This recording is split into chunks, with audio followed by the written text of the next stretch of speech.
చైనాను వణికించిన కొత్త వైరస్ ఇప్పుడు మన దేశానికి పాకింది. క్రమంగా కొత్త వైరస్ హెచ్ఎంపీవీ కేసులు నమోదవుతున్నాయి. 2020 జనవరి భారతదేశంలో కరోనా వైరస్ తొలిసారిగా నమోదైన తర్వాత దేశం అనేక సంక్షోభాలను ఎదుర్కొంది.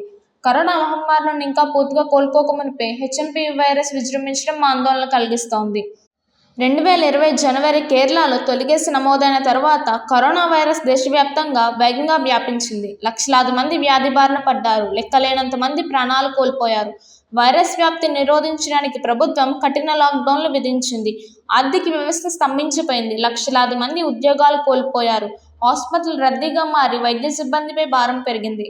ఆక్సిజన్ కొరత, మందుల కొరత లాంటి సమస్యలు ఎన్నో తలెత్తాయి.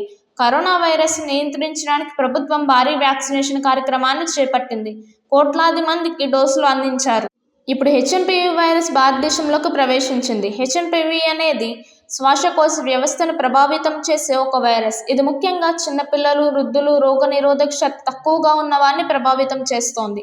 దగ్గు, జ్వరం, శ్వాస తీసుకోవడంలో ఇబ్బంది వంటివి ఈ వైరస్ లక్షణాలు. ముఖ్యంగా శీతాకాలంలో ఈ వైరస్ కేసులు పెరుగుతున్నాయి. హెచ్ఎంపీవీ వైరస్ నివారించడానికి మాస్కులు ధరించడం, సామాజిక దూరం పాటించడం, తరచూ చేతులు శుభ్రం చేసుకోవడం తప్పనిసరి. హెచ్ఎంపీవీ వల్ల దగ్గు, జ్వరం, ముక్కు కారడం లేదా ముక్కు మూసుకుపోవడం, శ్వాస తీసుకోవడంలో ఇబ్బంది లక్షణాలు కనిపిస్తాయి. కొన్ని సందర్భాల్లో తలనొప్పి, శరీర నొప్పి, అలసట కూడా ఉండవచ్చు. సాధారణంగా గాలి ద్వారా లేదా సోకిన వస్తువులను తాకడం ద్వారా వ్యాపిస్తోంది. హెచ్ఎంపీవీ నుండి రక్షణకు మాస్క్ ధరించడం, సామాజిక దూరం పాటించడం, తరచూ చేతులు శుభ్రం చేసే జాగ్రత్తలు తీసుకోవాలి.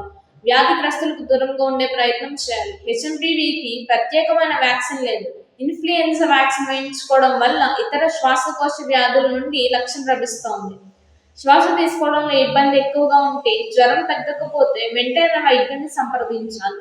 చైనాలో వెలుగు చూసిన హెచ్ఎంపీవీ అనుకున్న దానికంటే వేగంగా ప్రపంచ దేశాలకు విస్తరిస్తోంది. భారత్లో ఇప్పటి వరకు 3 కేసులు నమోదయ్యాయి. ఇందులో 2 కర్ణాటక రాజధాని బెంగళూరులో కాగా మరో కేసు గుజరాత్లోని అహ్మదాబాద్లో గుర్తించారు. ఈ వివరాలను ఐసీఎంఆర్ వెల్లడించింది. ఇప్పటికే బెంగళూరులో 3 మరియు 8 నెలల వయసు కలిగిన 2 చిన్నారులకు ఈ హెచ్ఎంపీవీ వైరస్ పాజిటివ్గా తేలగా, అహ్మదాబాద్లో 2 నెలల చిన్నారికి ఈ వైరస్ సోకినట్లు నిర్ధారించారు.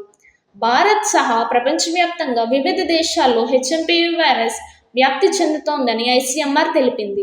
భారత్లోని హెచ్ఎంపీవీ వైరస్ కేసులు నమోదవుతుండటంపై కేంద్రం స్పందించింది. ఈ వైరస్ వ్యాప్తి పట్ల దేశంలో అన్ని రాష్ట్రాలు నిరంతరం అలర్ట్గా ఉండాలని సూచించింది.